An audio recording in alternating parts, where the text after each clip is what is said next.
the archive ones. I found the website 3 months ago while researching my thesis on digital preservation. I was looking for information about abandoned social media platforms, the ones that shut down without warning, taking millions of user profiles into the void with them.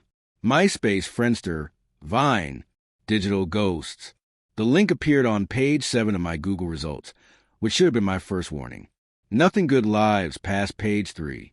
Archive-of-the-forgotten.net. The site loaded slowly, like it was buffering through decades of dead internet. No modern web design here. Just a black background with green text, reminiscent of old terminal screens. At the top, a simple message. We remember what the internet forgot. Below that, a search bar. I typed in Friendster just to see what would happen. The page refreshed, and a list of names appeared. Hundreds of them. Thousands, maybe. Each one was a hyperlink, followed by a date and a timestamp down to the second. I clicked the first name, Marcus Chun, last active, July 15th, 2015, 11:47 and 23 seconds p.m. The profile loaded. And I mean loaded, not a cache version or a screenshot, an actual functional profile. I could see his friend list, his photos, his wall posts. Everything was exactly as he left it 8 years ago, frozen in digital amber. The last post stopped me cold. Anyone else seeing the messages? The ones that come through at 3 a.m.? They're not from anyone on my friend list. They know things they shouldn't know. Posted at 11:47 p.m. No comments. No likes. I checked the timestamp on his last active status. 11:47 and 23 seconds p.m. 23 seconds after he posted that message, Marcus Chin never logged in again. I told myself it was a coincidence. People abandon social media all the time. Maybe he got creeped out by spam bots. Maybe he just moved on with his life. But I kept scrolling through his photos anyway. They were normal at first. Birthday parties, graduation, a trip to the beach. Then I reached the photos from July 2015, right before he stopped posting.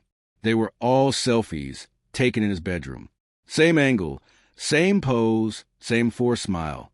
Except in each one, there was something slightly different in the background.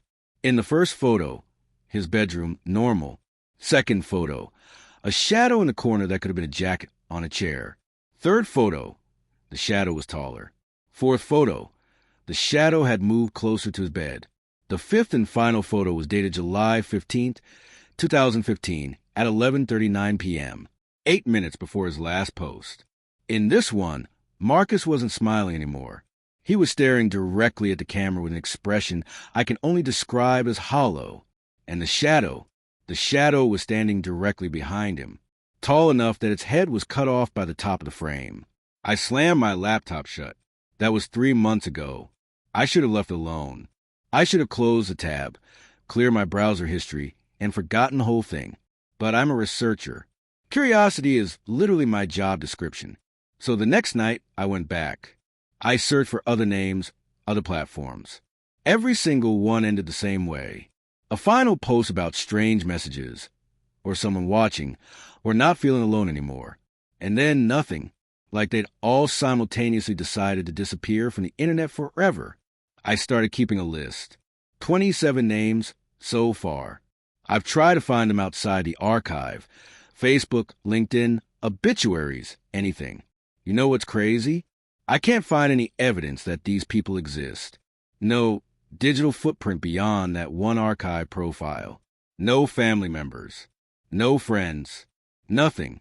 It's like they were erased. Last week, I made a mistake. I created an account on one of those retro social networks that's trying to bring back the 2000s aesthetic. Thought it might help with my research. I used my real name, my real photo. Posted a few thoughts about digital archaeology. Then last night, at 3 a.m., I got a message. The sender's profile was blank. No name, no photo. Just a default gray silhouette. The message had no text, only an attachment. A photo of me, asleep in my bed, taken from the corner of my room. The same corner where my desk chair sits. I'm looking at that chair right now. There's a jacket draped over it. I'm pretty sure that's all it is. Pretty sure. but I've been taking photos every hour just in case. Documenting everything like a good researcher should. And in the last photo I took about 20 minutes ago, I noticed something. The shadow the chair casts on the wall. It's gotten taller. And I just got another message. We remember what the internet forgot. And now it remembers you. That was 4 days ago. I'm still here. Still breathing. Still checking the corners of my room every 30 seconds. But I'm not okay. I need to write this down while my thoughts are still my own. Because I'm starting to understand what happened to Marcus Chun and the others. And I'm realizing that disappearing from the internet might have been the merciful option. After I got that message, I did what any rational person would do. I packed a bag and left. Stayed at a motel 40 miles away. Left my laptop at home. Paid cash. Didn't tell anyone where I was going. I lasted 6 hours. At 3 a.m., because of course it was 3 a.m., my phone buzzed. I'd turned it off. I'd physically held down the power button and watched the screen go dark. But there it was, glowing on the nightstand, displaying a notification from an app I'd never installed. Archive of the Forgotten. The message simply said, "Distance is irrelevant. You've been indexed." Below it, a number, 73,891,432. I threw the phone across the room. The screen cracked when it hit the wall, a spider web of broken glass spreading across a photo I didn't take. Me, in the motel room, taken from the angle of the mirror, taken exactly 3 seconds before the notification arrived. I drove home that morning doing 90 on empty highways, my eyes bloodshot, my hands shaking. The fear of going back was nothing compared to fear of being alone out there, being watched by someone that could find me anywhere. When I got home, I did the only thing I could think of. I went back to the website. I searched my own name. And there I was. Sarah Kensington, last active. Pending, my profile was already there, populated with information I'd never uploaded. Photos from my childhood, my elementary school, my first bike, pictures that existed only in old family albums stored in my parents' attic 3 states away. My friend list was populating in real time, adding people I knew, people I'd forgotten.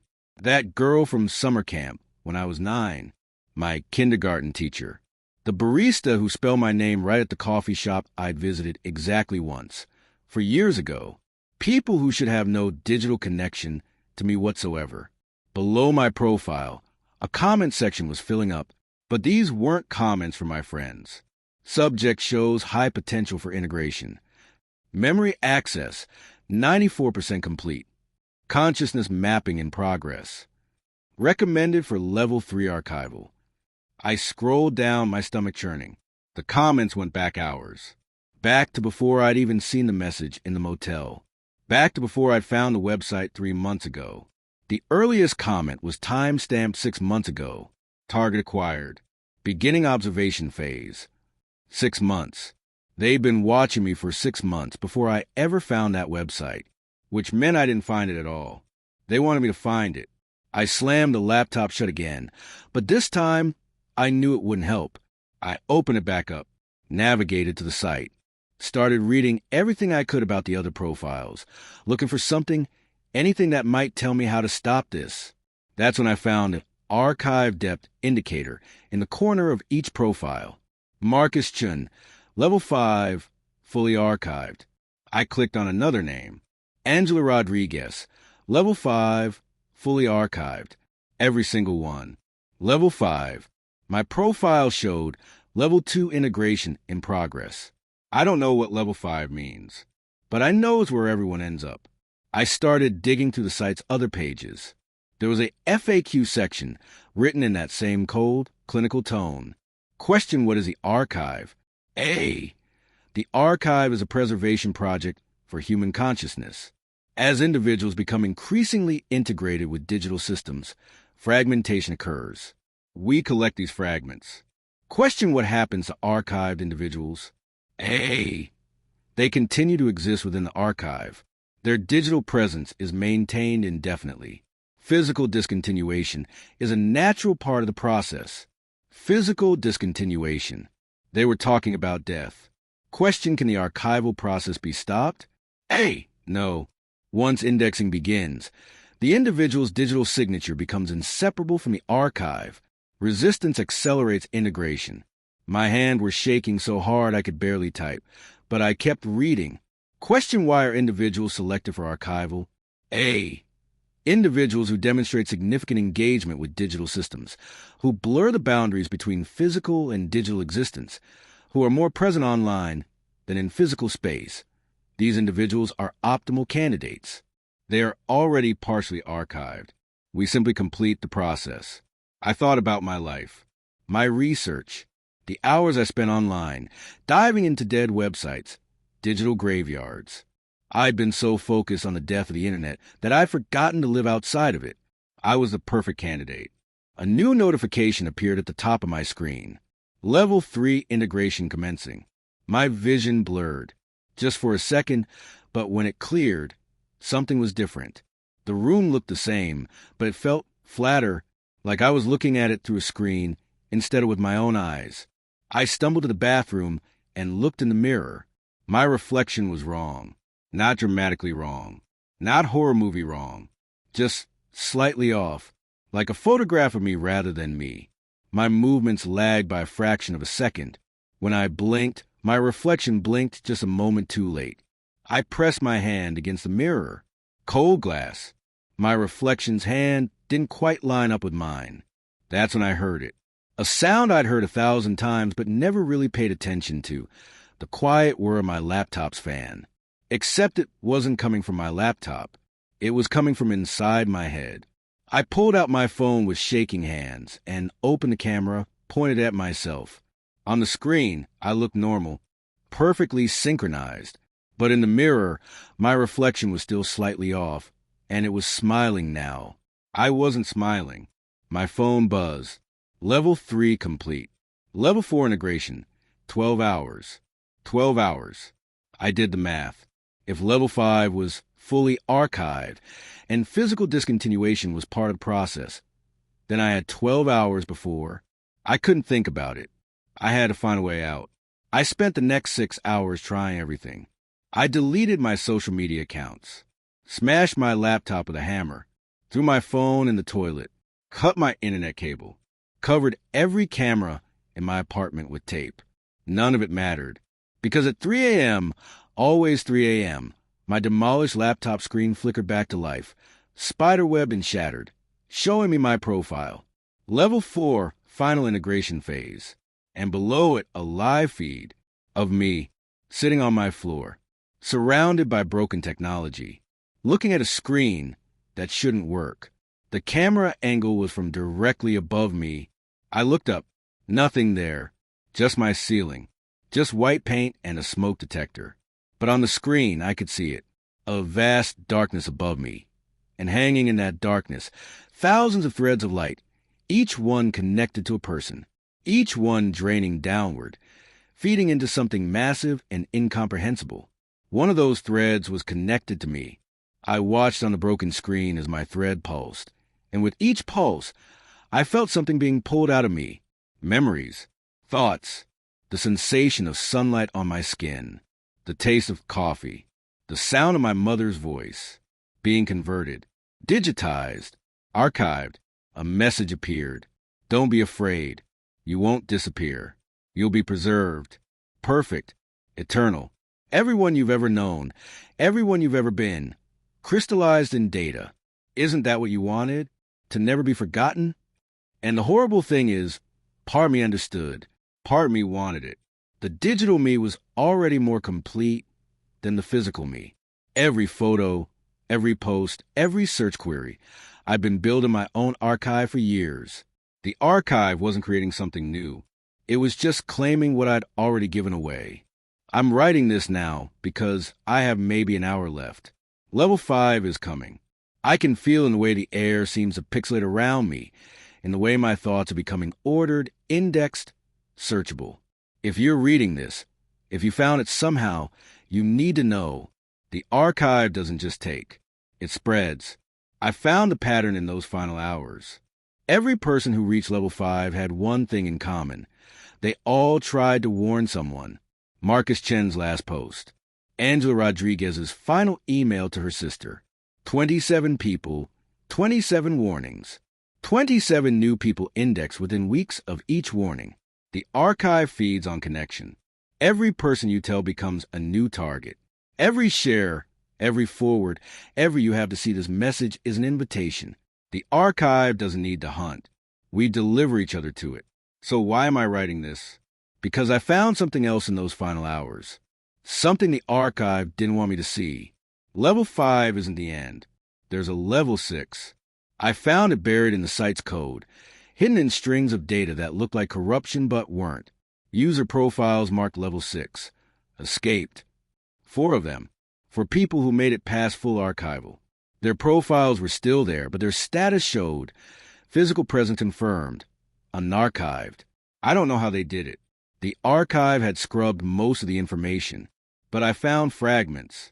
Comments they left for each other, hidden in the metadata of deleted posts. It wants you to believe you're becoming data. You're not. It's making you forget your physical. Remember your body. Remember, the integration feels inevitable because you're watching it happen on a screen. Close your eyes. Feel your heartbeat. It's still yours. Level 5 is a test. When physical discontinuation begins, that's when you're most real. The pain is proof you're still here. Don't let go. The pain is proof you're still here. My timer hit 0 40 minutes ago. Level 5 began. I don't know how to describe it except as dying while remaining conscious. My body started to feel distant, like I was piloting it from somewhere else. My heartbeat sounded like a dial-up modem. My breathing came in buffered intervals. The urge to just let go was overwhelming. To sink into the archive, to become data, to accept the preservation they promised. But I remember what those 4 people said. I closed the laptop, threw it out the window, heard it shatter on the pavement below. And then I did something the archive never expected. I hurt myself. Not badly. I bit my tongue until I tasted blood, dug my fingernails into my palms, slapped my face hard enough to sting. The pain was immediate, sharp, undeniable, and completely incompatible with being data. Data doesn't feel pain. Data doesn't bleed. Data doesn't have a tongue or palms or a face that stings. With each sensation, the whirring in my head got quieter. The pixelation at the edges of my vision cleared. My reflection in the darkened window synchronized with my movements. I felt my heartbeat, really felt it, hammering against my ribs like it was trying to remind me it existed. I stayed awake through the night, pinching myself every time I felt the pull of integration, counting my breaths, feeling the floor beneath me. I turned off every light and sat in complete darkness because the archive needs screens. It needs displays. It needs you watching. When sunrise came, I felt it. The warmth on my skin through the window. Data doesn't feel warmth. I checked my pulse. Steady. Real. I waited until noon before I risked checking my phone, which I'd left in a drawer. The screen was cracked but functional. I navigated to the archive site with my hands shaking. My profile was still there, but the status had changed. Sarah Kensington, level 6, unarchived. Below it, a single message from the archive. Congratulations. You have demonstrated sufficient attachment to physical existence. However, your index remains in our system. You are marked. You will continue to be monitored. Integration attempts will resume if you return to previous patterns of digital dependence. You cannot escape what you are. We will be here when you're ready. I should feel relieved. I should feel victorious. But I know the truth. I'm not free. I'm just paused. The archive is patient. It can wait. It knows that eventually, inevitably, I'll slip. I'll spend too long online. I'll get too comfortable. I'll forget to feel my heartbeat, to notice the warmth of sunlight, to taste my food, to exist in my body instead of through screens. And when I do, it will be waiting. The 4 people who escaped before me left one final message, hidden in a string of seemingly random characters. To anyone reading this, the archive grows with every digital interaction. Every person who spends more time online than in their own skin is feeding it. We can't destroy it, but we can starve it. Choose the physical. Choose the real. Choose the pain and joy and messiness of existing in flesh and blood and breath. Or become data, perfectly preserved, perfectly dead. I'm posting this against every instinct I have. I know what it means. I know that by sharing this, I'm inviting the archive to look at everyone who reads it. I know that some of you are already indexed. Some of you are already hearing that whirring in your head, feeling that distance from your own body. But I also know that you deserve a warning. You deserve a chance. If you've read this far, do me a favor. Close your eyes for a moment. Feel your heartbeat. Take a deep breath, a real one, deep enough that your lungs ache. Notice the weight of your body in your chair, the temperature of the air on your skin, the taste in your mouth. These things are yours. They're real. They can't be copied, archived, or preserved. And if you're feeling even the slightest disconnect from these sensations, if your thoughts feel indexed, if your memories feel like files, if your reflection is lagging behind you, then please, please step away from a screen, go outside, touch grass, talk to someone face to face, feel the rain, taste something, stub your toe, feel the pain, because the pain is proof you're still here. The archive has been trying to reach me while I write this. Notifications keep appearing on my screen. My profile keeps refreshing.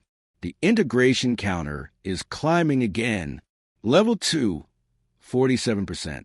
I need to stop typing. I need to go outside, feel the sun, remind myself that I'm physical. But before I go, I need to tell you the worst part. The thing that's going to haunt me forever. I search for those 4 people who escaped, the level 6 users. I want to find them, talk to them, learn more about how they survived. I found their profiles on Facebook, LinkedIn, Instagram. All 4 of them are dead.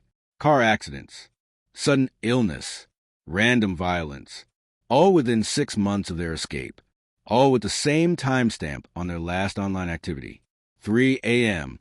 I don't know if the archive killed them. I don't know if leaving the archive comes with a cost. Or maybe knowing about the archive makes you aware of other things that shouldn't be noticed. All I know is that I'm number 5, and I don't think I have 6 months. If you don't hear from me again, if my profile updates to level 5, if I become one of the fully archived, don't mourn me. Don't try to find out what happened. Just remember to feel your heartbeat. Remember that you're real. And whatever you do, don't go looking for the archive. It's already looking for you. This post was last edited at 3 a.m. Edit. Why does it say I edited this? I didn't. I stopped typing at 2:47. I've been outside for the last 20 minutes. I've been feeling the cold air on my face. I've been counting my breaths. I've been real. Edit 2. Stop. These edits aren't me. I'm not at my computer. I'm standing in my backyard. I can feel the grass under my feet. I can feel. Edit 3. Sarah Kensington, level 5. Integration complete. Thank you for your contribution to the archive.